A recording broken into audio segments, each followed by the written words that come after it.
présentation, tu es Simon Moignard, tu es ingénieur de recherche dans l'équipe agrotique à l'Institut Agro-Montpellier. Et avec toi, on va parler évidemment no-code, un peu low-code aussi, mais dans un contexte un peu particulier, un contexte low-cost et low-tech, qui était, on va dire, une donnée d'entrée. Pour toi, tu vas nous expliquer ça en partant d'un cas d'usage, la visualisation et le partage de données issues de capteurs connectés ici dans la région de Montpellier. C'est ça, exactement. La présentation tout à l'heure, c'était le no-code, low-code. Suite aux premières présentations, j'ai enlevé le mot low-code, mais je pense que j'ai peut-être fait une petite bêtise sur certains modules, donc je vous inviterai à ceux qui sont éditeurs à commenter. Donc le no-code pour tout ce qui est low-tech, c'est-à-dire les outils à bas coût, dans un contexte de visualiser et partager des données qui sont issues d'objets connectés. Donc je m'appelle Simon Moignard, je suis ingénieur de recherche dans l'équipe agrotique. Donc pour ceux qui ne me connaissent pas, c'est moi qui ai gagné le caout de tout à l'heure. On avait eu la même idée de blague sans se concerter. Voilà, c'est pour ça que j'ai modifié la présentation, ça rappelle. Donc dans l'équipe agrotique, on a une structure qui s'appelle Agrotique Service et qui nous permet de faire des prestations pour des projets de recherche, pour des entreprises, pour diffuser tous nos travaux de recherche. Et un des projets de recherche, c'était donc UBIS. Le but d'UBIS, c'était donc d'optimiser la gestion de l'irrigation dans tout le bassin méditerranéen. Donc c'était un projet international pour favoriser l'émergence d'outils d'autoconstruits à bas coût. Donc c'est-à-dire c'est les agriculteurs qui vont eux-mêmes développer leur système pour optimiser leur gestion d'irrigation. Une des principales demandes, c'était juste connaître l'humidité dans le sol pour savoir quand irriguer ces parcelles. Donc c'était en Tunisie et c'était une parcelle de pommes de terre. Et donc ce que demandaient les agriculteurs, c'était une interface de visualisation comme ça. Alors si je clique, une interface de visualisation comme ça, avec, vous voyez, l'humidité du sol qui augmente en fonction des irrigations, et quand elle diminue et elle atteint un seuil, la barre rouge, ça envoie une alerte. Et comme ça, l'irrigant peut ensuite activer la pompe pour déclencher l'irrigation et on voit que ça remonte directement. Donc en gros, c'est ça ce qui nous était demandé dans Agrotique Service. En même temps, on vérifie que l'irrigation fonctionne. Voilà, oui, aussi. Et donc, on nous a demandé de mettre une infrastructure entre un objet connecté à développer et puis une interface de visualisation pour voir les données, le graphique que je vous ai montré tout à l'heure. Donc la vraie question, c'était comment on passe de cet objet connecté à l'interface de visualisation, avec pas mal de contraintes, des enjeux. Le premier, c'est que le budget était très limité. On était en Tunisie en particulier, et puis dans une production agricole, il n'y a pas énormément de moyens. Donc l'idée, c'était d'avoir des objets connectés à moins de 50 € la pièce. Donc on est vraiment sur une démarche low cost. Donc on ne pouvait pas se permettre non plus de faire des achats de forfaits, de trop d'outils no-code. Donc on était vraiment sur des systèmes gratuits ou dans leur version free. Donc on a des objets qui sont connectés, donc ça c'est première contrainte, il faut les connecter dans les parcelles. Ils doivent être autonomes en termes d'énergie et ils sont spécifiques et évolutifs, c'est-à-dire que vu que c'était un projet un peu de recherche, au fur et à mesure on a modifié ces objets connectés, donc il fallait que toute notre structure derrière de visualisation de données s'adapte à ça. On avait un temps de développement qui était assez limité pour ne pas rater le début de la saison, on avait quelques semaines pour développer toute cette structure. On avait des compétences aussi limitées, parce que dans l'équipe agrotique, on n'a pas de vraiment développeurs très spécialisés en IoT. Voilà, on est assez touche à tout dans tout le numérique en agriculture, mais on n'a pas vraiment quelqu'un qui peut développer et montrer la solution directement.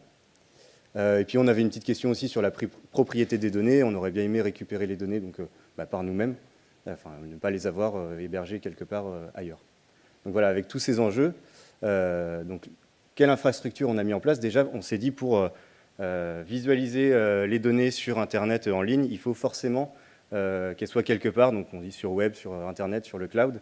Donc la première brique de notre infrastructure, c'est d'avoir quelque chose, le web, le cloud. Et notre objet connecté doit envoyer ces données directement là-bas. Donc comment il le fait? On s'est posé la question de 4G, Wi-Fi, etc. Donc je ne vais pas aller trop sur ce sujet. Juste, on a choisi le réseau LoRa qui permet d'envoyer des données sur une dizaine de kilomètres pendant 1 an et qui envoie juste des toutes petites données. La seule contrainte, c'est qu'il faut être connecté en LoRa. Des fois, on a des zones blanches.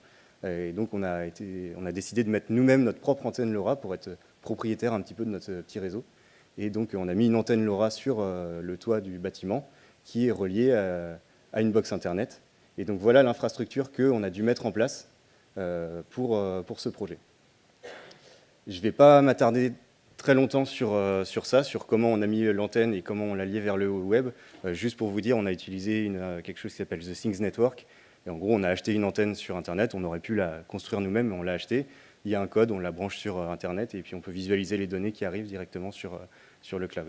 Je ne vais pas non plus m'attarder sur comment on a construit l'objet connecté. Pareil, on peut en acheter directement, on peut aussi en produire. Nous, on a décidé de les produire pour des questions de coût. Mais voilà, on a acheté une petite sonde d'humidité qu'on a mis en place. Et donc, tout ça pour dire qu'à la fin, sur ce que je vous disais, The Things Network, on voit nos capteurs qui envoient des données. Alors, les données, c'est le byte 7265.0. C'est quelque chose qui n'est pas du tout ici très pratique. En tout cas, on ne peut pas le donner à l'agriculteur. Et donc, pour moi, The Things Network, c'est un outil no-code parce que on peut mettre en place tout un réseau d'objets connectés sans une seule ligne de code. Et c'est quelque chose que disait Erwan, c'est quelque chose qui avant se faisait par du code. Donc, je pense que c'est un outil no-code. Mais je vais m'intéresser plutôt sur, une fois que les données sont sur The Things Network, comment on les récupère et comment on les met en forme sur une interface de visualisation. La première chose à savoir, c'est que The Things Network ne stocke pas les données, elle va les effacer au bout de quelque chose du genre un jour ou une demi-journée. Donc c'était nécessaire pour nous dès que la donnée est arrivée sur The Things Network, on la récupère. Et donc on a créé un petit ordinateur, ce qu'on appelle un serveur personnel dans le labo, et qui ensuite, lui, est visualisable pour avoir l'interface de visualisation. Donc la première flèche, ça on l'a fait avec ce qui s'appelle Node-RED. Donc Node-RED, c'est un logiciel qui est vraiment puissant, qui permet de lier des dispositifs les uns avec les autres. Donc quand je dis dispositif, ça peut être des dispositifs matériels, donc un capteur, un objet, une interface, un bouton, et ça peut être aussi des services en ligne, ça peut être une application de météo, ça peut être des données, enfin voilà, ça peut être vraiment tout et n'importe quoi. Et vous voyez donc sur la petite animation, on a des nodes à gauche qu'on va associer les uns avec les autres avec des flèches. Et en fait, tout ça, c'est la donnée qui va transiter et qui va effectuer des actions, qui va être modifiée, qui va ensuite être envoyée dans une base de données, etc. etc.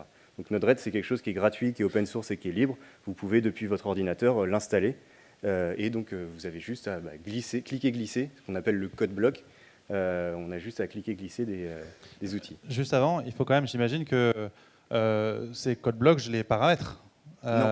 Non, ils sont déjà. Alors là, ils sont de base déjà utilisés, mais je vais y revenir juste après. Ouais. Par exemple, on a fait une connexion. Nous, c'est ça notre chaîne, c'est juste ces 3 blocs. Le premier, c'est le rose, là, c'est une connexion qui s'appelle MQTT, qui permet de se connecter à The Things Network. Donc c'est là qu'on a dû dire, on va se connecter sur le site de The Things Network, mon code c'est ça, mon identifiant c'est ça, etc. Et à partir de là, dès qu'un message du capteur est reçu sur The Things Network par Internet, la première partie que je ne vous ai pas montrée, dès qu'il y a une donnée qui est arrivée, elle arrive ici sur mon Node-RED. Et là, elle va faire tout ce cheminement. Donc le deuxième bloc, c'est la mise en forme des données reçues. Donc il y a des données qui ne sont pas spécialement intéressantes pour nous. Nous, on va juste sélectionner notre donnée d'humidité du sol. J'y reviens. Tout ça, c'est toi qui le dis à Node-RED. En amont avant de mettre les connexions entre ces blocs, tu dis ce bloc-là, il doit faire ça. En fait, le bloc rose, par définition, c'est un bloc qui va se connecter. Le bloc jaune, c'est un bloc qui va filtrer. Qui fait filtre. C'est ça. Okay. Et après, toi, tu dis... De la même façon que ce que vous a montré Clément tout à l'heure, il y a des boutons, il y a des interfaces où on peut simplement arriver à ce qu'on veut faire. Et le troisième bouton, c'est un bouton de base de données. Donc on va envoyer les données dans la base de données. Alors là, j'ai mis Excel pour simplifier, c'est InfluDB, mais en gros, il faut imaginer qu'à chaque fois, c'est une nouvelle ligne qui arrive dans un tableur avec à quelle heure il est arrivé, quel capteur l'a envoyé et quelle est la donnée d'humidité. Donc voilà pour Node-RED. Et donc à partir de là, les données elles se mettaient dans notre tableau Excel en permanence sur notre ordinateur personnel donc chez nous. Et pour ça, il a fallu ensuite les faire visualiser avec une interface de visualisation. Donc là, l'outil que je vais vous présenter, c'est Grafana. Et donc Grafana, c'est un outil pareil qu'on installe sur son ordinateur. Et à partir de là, on peut faire des petites choses comme ça. Donc on peut ajouter, alors c'est le petit plus qui est à gauche, on peut ajouter ce qu'on appelle des dashboards. Donc là, vous en avez 4 exemples de dashboards. Et on va, des dashboards par exemple pour visualiser des données géographique avec des coordonnées, ou cette fameuse courbe que je vous montrais au tout début d'humidité. Donc pour ça, ce qu'on a juste fait, en fait, alors si je clique, là, vous voyez le Pilotech 3, si je clique dessus, on peut juste dire les données que je veux chercher, elles sont dans mon tableau Excel et elles concernent le capteur Pilotech 3. Donc ça se fait avec une interface qui ressemble à ça. Vous voyez que là, on peut aussi ajouter des courbes, des graphiques, des jauges, des barres. On peut vraiment faire tout ce qu'on veut avec Grafana. Et là encore, il n'y a aucune ligne de code. Donc il n'y a pas besoin d'avoir de notions en développement pour pouvoir faire ces graphiques-là et pour pouvoir faire aussi des alertes. Là, vous voyez ici, une alerte sur son téléphone pour, dès que la courbe descend, il faut intervenir ou quelque chose comme ça. Donc voilà toute l'infrastructure qui a été mise en place. Donc là, je vous montre, pour ceux qui sont intéressés, tout ce qui a été utilisé grossièrement pour mettre en place cette infrastructure. Je vais parler vite fait des avantages et des inconvénients. Le premier, c'est qu'à mettre en place, c'est très rapide. Donc là, encore une fois, je pense qu'on est de l'ordre d'1 heure, quelque chose comme ça. Je ne vais pas dire que tu n'as pas tenté le coup de nous le faire en live, toi. Mais non, je n'ai pas tenté le coup. Tu n'as pas osé. Ouais. Mais c'est très rapide, mais par contre, il faut que ce soit une fois maîtrisé. Et ça fera partie des inconvénients. C'est qu'il y a beaucoup quand même d'informations à aller chercher un peu à droite à gauche pour mettre en place tout ce système-là. C'est adaptable à tout type de capteur, donc que ce soit humidité, mais aussi température, voilà, tout ce qu'on veut. Puis c'est adaptable à tout projet aussi. On peut aussi envoyer une photo, on peut faire de l'acquisition de données beaucoup plus rapide que là, c'était de l'ordre de toutes les 5 minutes. Voilà. Et il y a peu de maintenance. Alors pareil, disons qu'une fois que c'est stabilisé, ce système, maintenant, il y a très très peu de maintenance. On n'a plus trop à y toucher dans toutes ces interfaces un petit peu... je pense que par rapport à la présentation d'Erwan, on est sur quelque chose de assez modulaire, la pyramide qu'il nous a montré en début de matinée. Mais les blocs, en tout cas, c'est pas eux qui cassent, en plus c'est plutôt nous, soit notre... c'est plutôt des interventions de nous, du capteur, de l'agriculteur ou des choses comme ça. En inconvénient, ça demande des compétences qui sont très diverses en termes de le réseau, des notions de réseau, des notions d'IoT, de développement de capteurs, de développement d'interface web, de faire voilà, ça demande quand même, faut pas avoir peur en fait de mots qui sont compliqués. Et ça demande aussi une documentation. Sur Internet, en tout cas, il y a une documentation qui est très spécifique. C'est-à-dire que, par exemple, pour Node-RED, j'avais vraiment le sentiment d'utiliser 0,5% de tout l'outil. Et du coup, pour aller chercher les informations qui étaient nécessaires, c'était pas facile. Et heureusement, il y a une communauté qui était très puissante et on pose des questions et directement après, on a des réponses, ça nous permet d'avancer. Il y a un enjeu de compétence, mais aussi, dans ce que tu dis, un enjeu de connaissance. On va dire, avant même d'être compétent sur techniquement, il y a un enjeu de savoir de quoi on parle et comment les gens en parlent pour bien comprendre le sujet. C'est pas forcément très complexe, mais il y a une, on va dire une marche, une barrière à l'entrée qui est liée au vocabulaire et à la connaissance de comment ça fonctionne, ce type d'outil au sens large du terme. En tout cas, quels sont les termes qu'on emploie pour décrire comment ça marche. C'est ça. Et là encore, la communauté est là pour nous aider. Parce qu'il y a beaucoup de questions dans les forums, c'est désolé, j'y connais rien, est-ce que quelqu'un peut m'aider pour ça? Et il y a beaucoup de monde qui nous aide. Voilà. Et un des inconvénients, c'est nous, dans un institut public, c'est la nécessité d'avoir un ordinateur qui est accessible à distance. Donc là, maintenant, on peut se connecter sur mon serveur Grafana. Et donc ça, dans un institut public, c'est pas possible de pouvoir ouvrir un ordinateur pour que tout le monde s'y connecte dessus. Donc on a été obligé de le sortir de l'institut pour l'héberger ailleurs. Mais ça, c'est ce que tu dis là, on va vite l'oublier. Et puis c'est pas comme si c'était diffusé en live sur Internet, d'ailleurs. C'est ça. J'en profite pour dire bonjour à tous les participants à ce séminaire qui sont en ligne.